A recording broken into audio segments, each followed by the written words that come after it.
Deep in the heart of the woods, just behind a village, was a small kingdom brimming with fairies.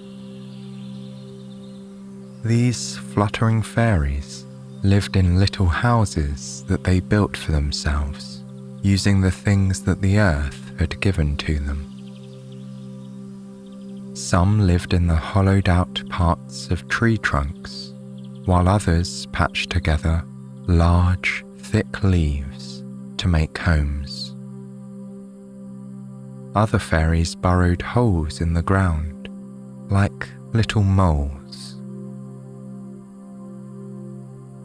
They were protected by the trees that housed them and the earth that loved them.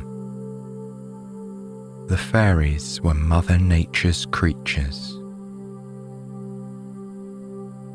It was their job to protect the land in these woods. They had to heal and nourish the trees and feed the soil. In return, Mother Nature protected the fairies. She kept them hidden away from the prying eyes of the humans who lived nearby. People in the village near the woods had heard stories of the fairies and wanted glimpses of them. But the trees were a barrier between the village and the guardian fairies. Whenever a human came too close, the tree branches would often tickle the person's head or sway across the path, blocking the way. And sometimes the path itself would confuse people by moving entirely. These fairies had to remain hidden away so that they could do their work and live peacefully in their homes.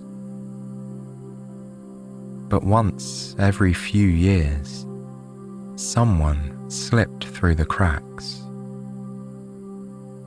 Most times, they didn't mean to. It was just luck, coincidence, or sometimes fate. An autumn afternoon, not so long ago, was one of those days.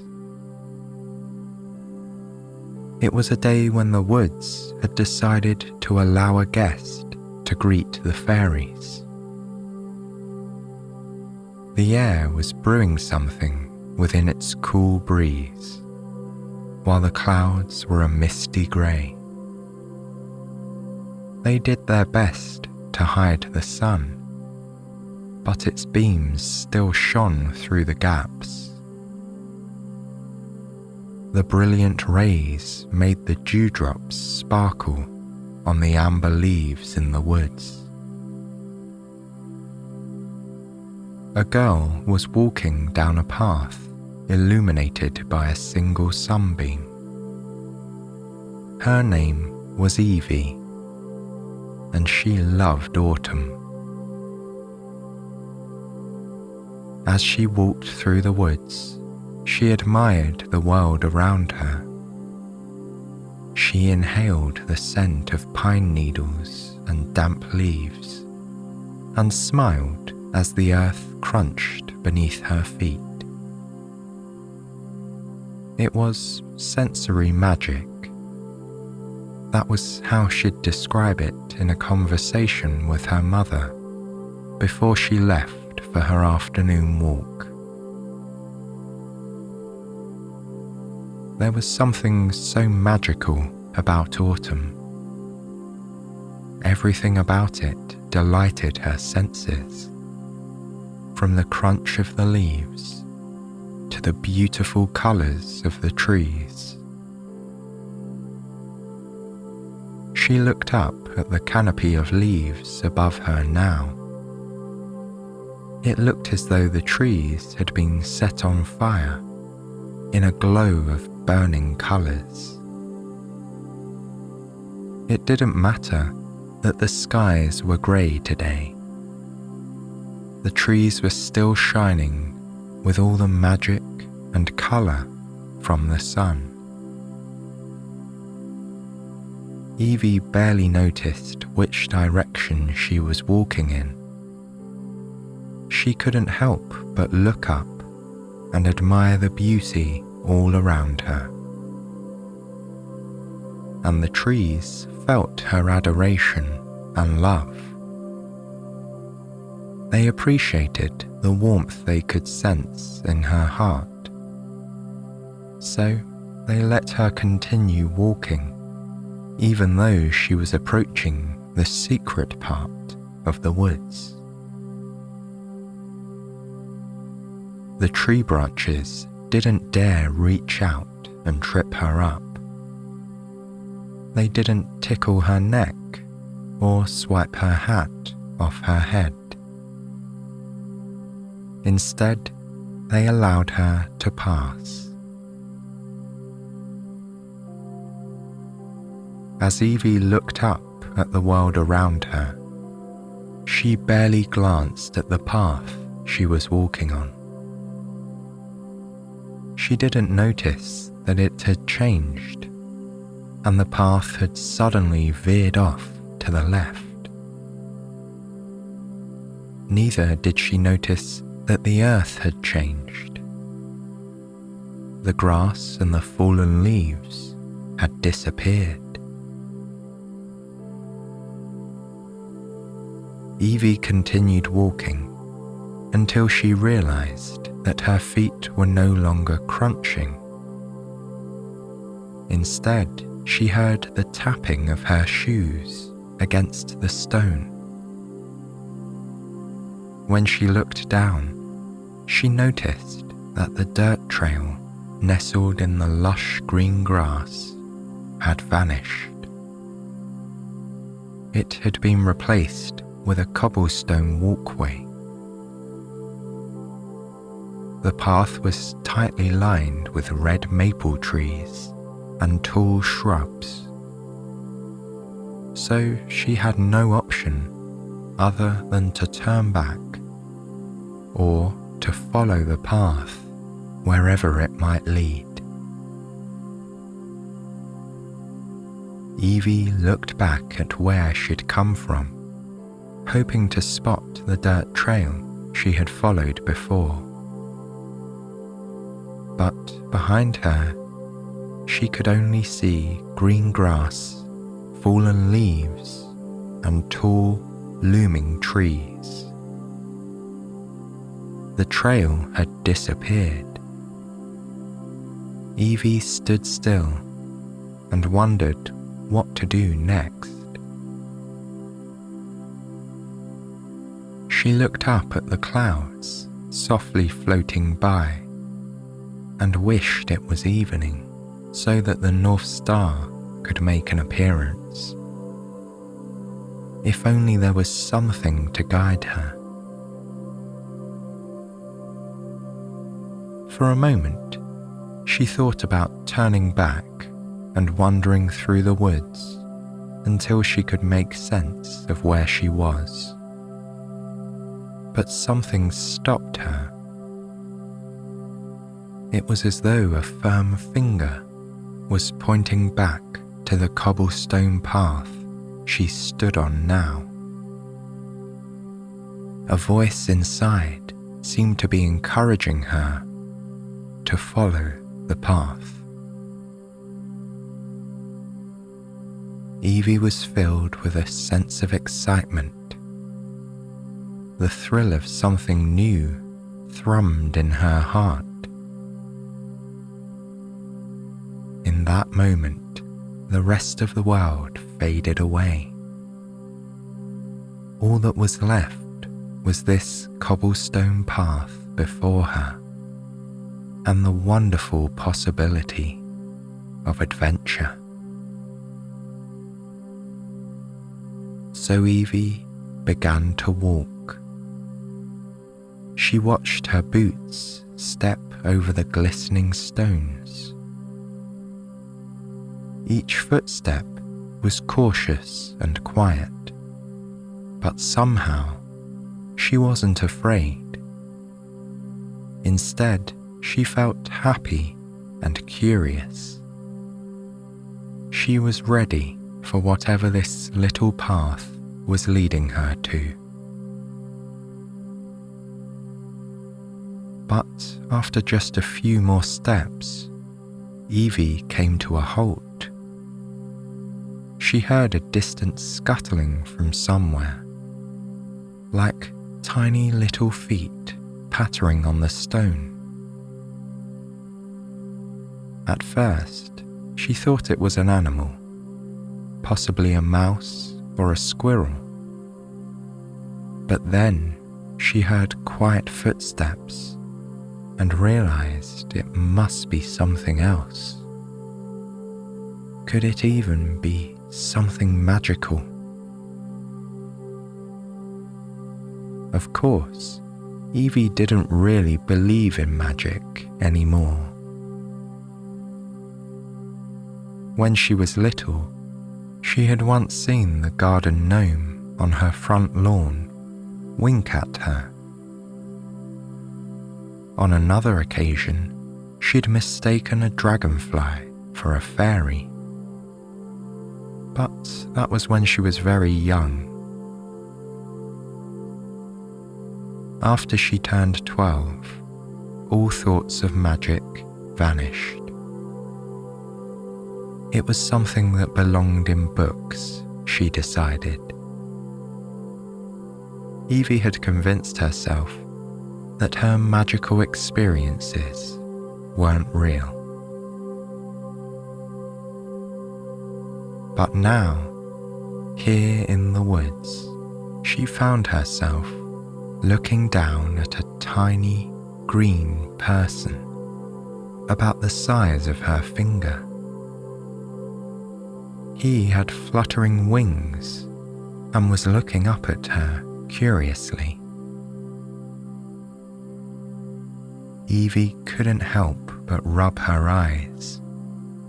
It had to be a dream. She had travelled through these woods hundreds of times, and never before had she seen a cobblestone walkway, nor had she ever seen mythical creatures. It was all in her imagination. Shaking her head, Evie shut her eyes tightly. She hoped that when she reopened them, she would suddenly be back home in her bed. But she couldn't smell the scents of home, like the cinnamon candle her mother burned throughout autumn. Instead, Evie smelled the damp earth and the rich, musty scent of pine.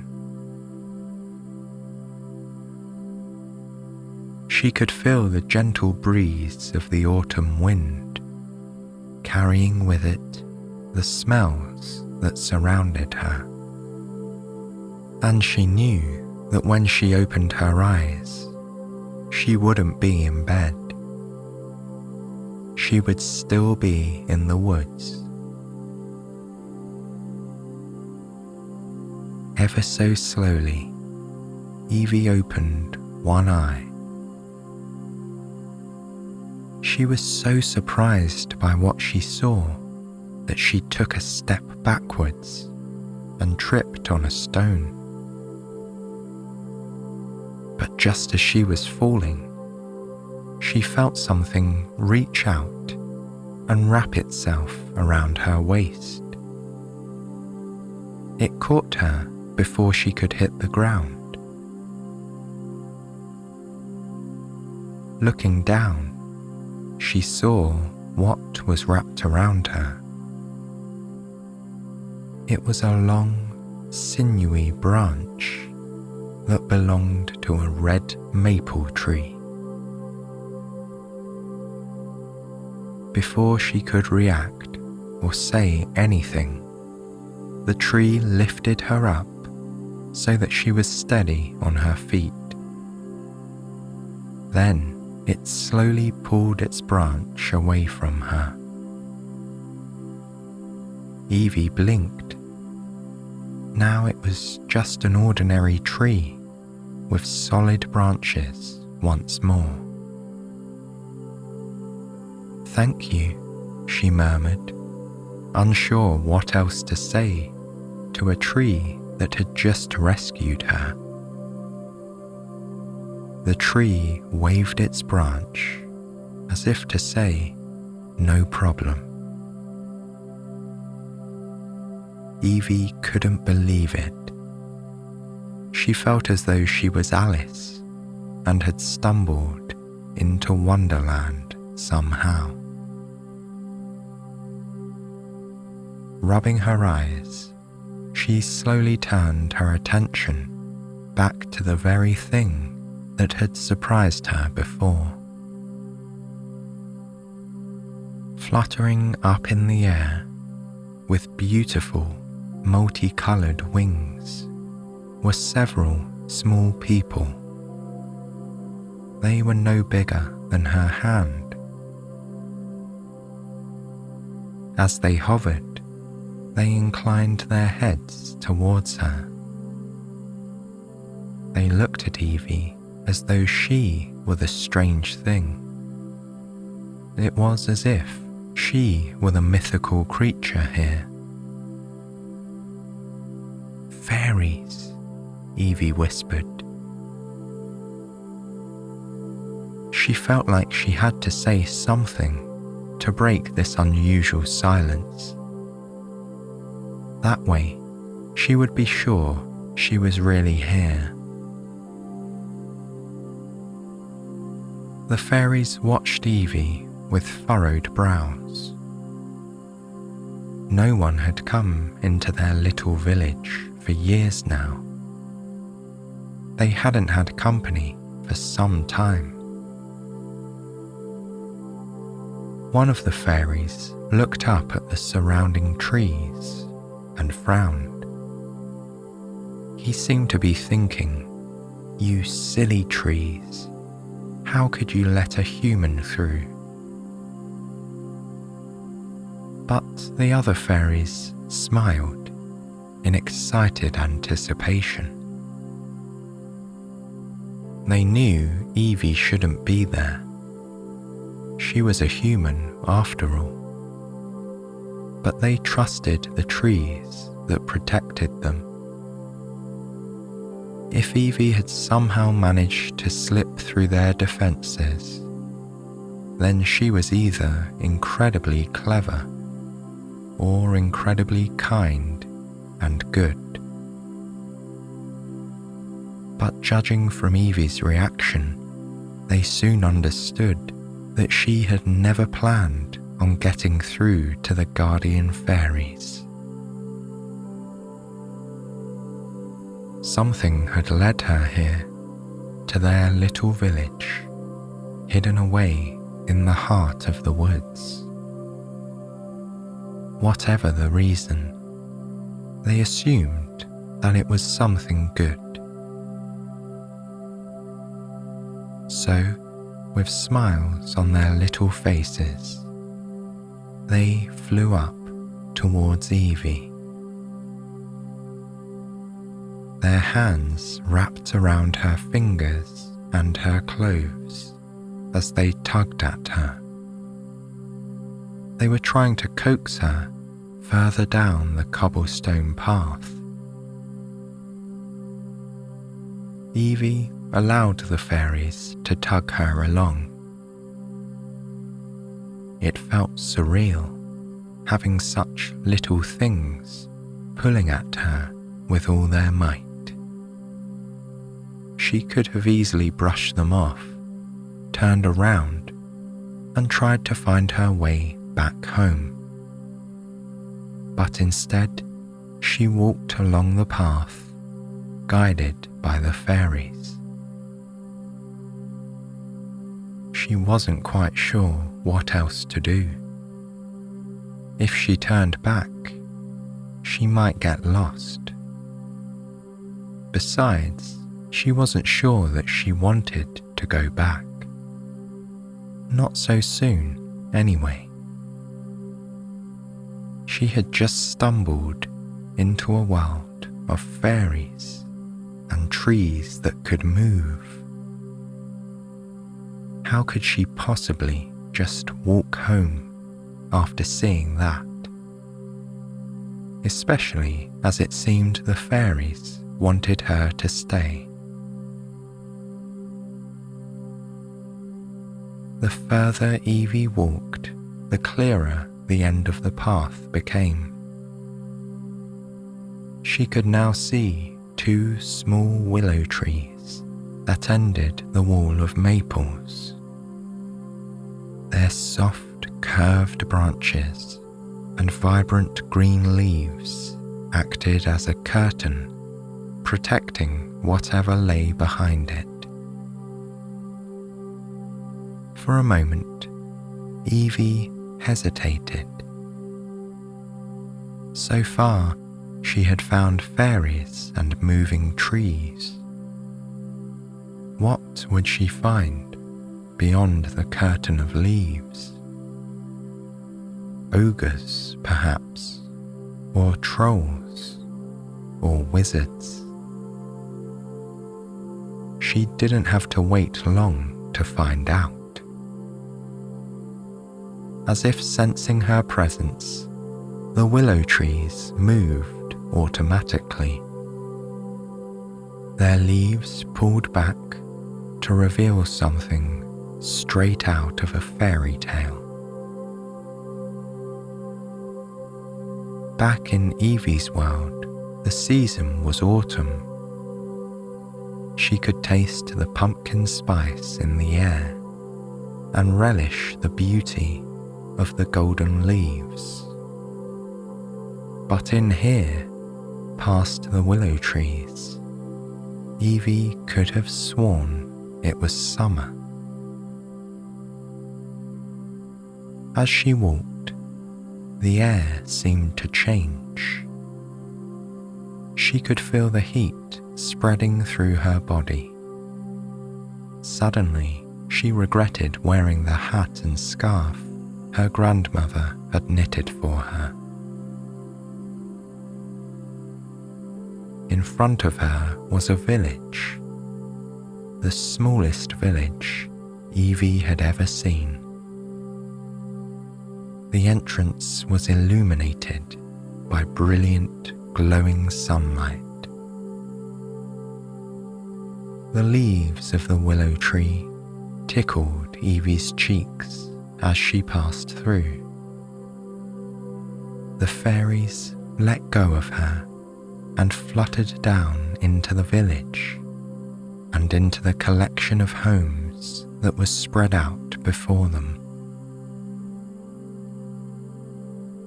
Evie looked up at the blue sky and the white clouds that bobbed along it like fluffy boats. The sun was bright and inviting. Its rays wrapped around Evie, enveloping her in a warm hug. She had the sudden urge to peel off her autumn layers and lie on the ground, basking in the sun's warmth. Before her, she could see the cobbled path stretched onwards, creating a centre for a small town. Right in the middle was a tall building, or rather, it must have seemed tall for the fairies. Evie guessed that if she was standing next to the building, it would only reach her waist. The cream-coloured building seemed to be made out of stone. It stood tall and strong, as though it had been there for centuries.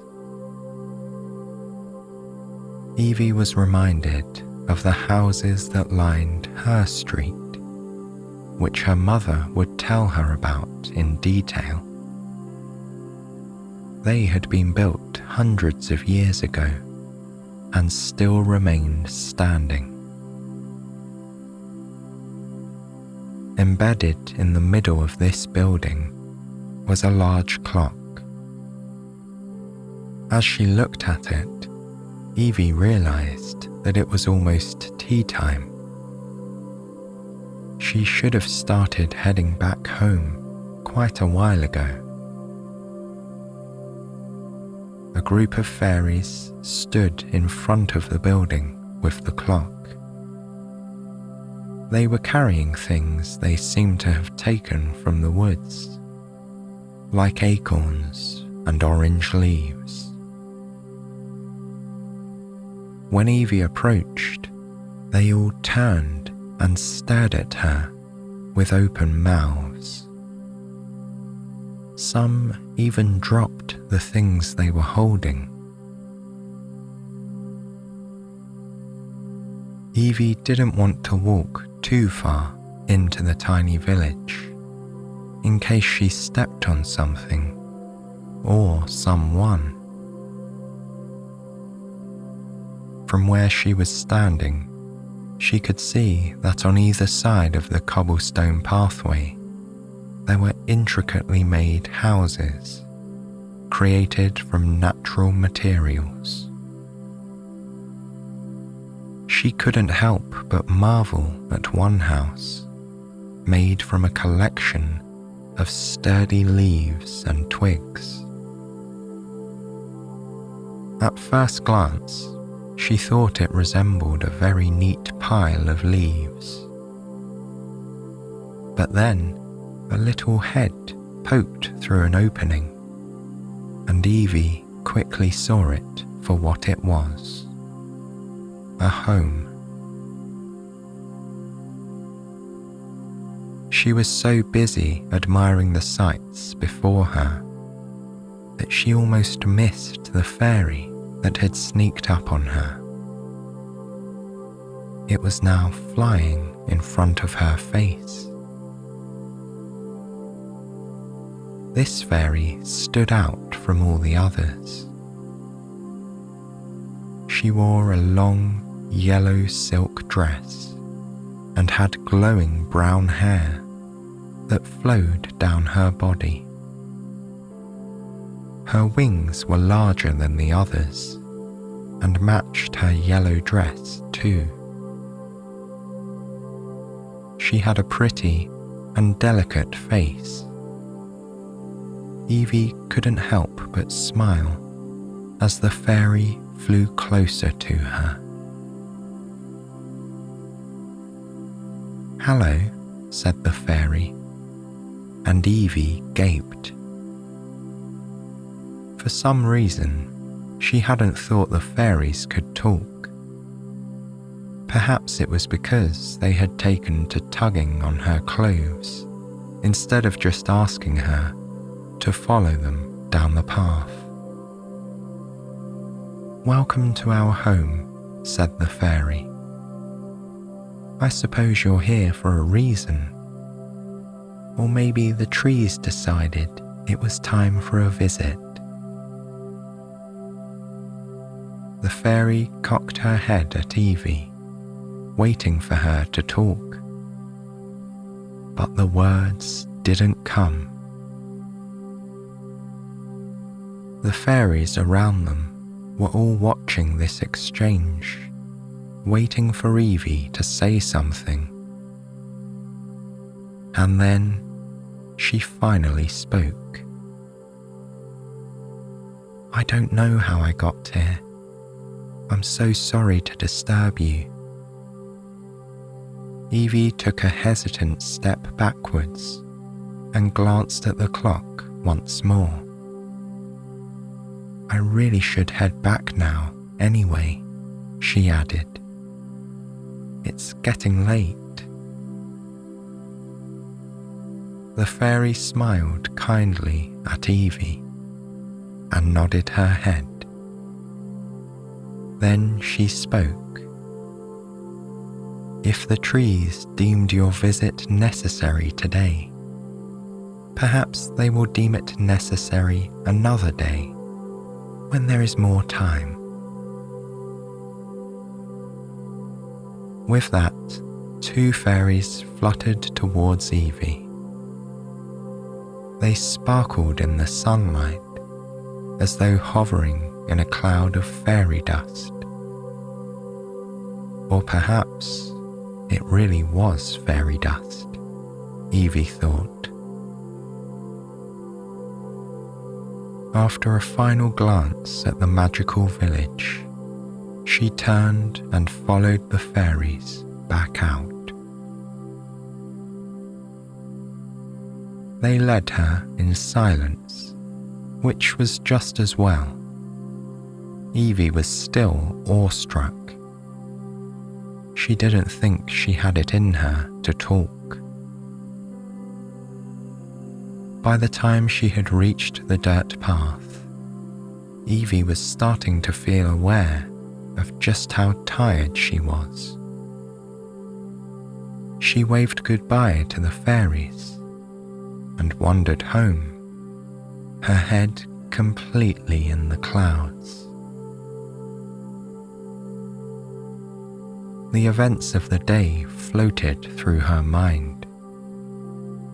She still couldn't believe that any of it was real. When her mother asked her how she'd spent the afternoon, Evie didn't know what to say. She wasn't even sure what she had done that day. She could only be sure that she had gone for a walk, and she had discovered a world so special she wanted to pinch herself each time she remembered it, to check she wasn't dreaming. After dinner, Evie had a warm, relaxing bath. It felt like she was washing away the forest, picking twigs and moss out of her hair. Then she put on her pajamas and got into bed. Outside her window, the sun had gone away and been replaced by a glistening full moon. As Evie put her head on the pillow, her tired brain finally made sense of everything she'd seen that day. Now she knew that fairies were in fact real, and she knew she would return to the woods as soon as possible.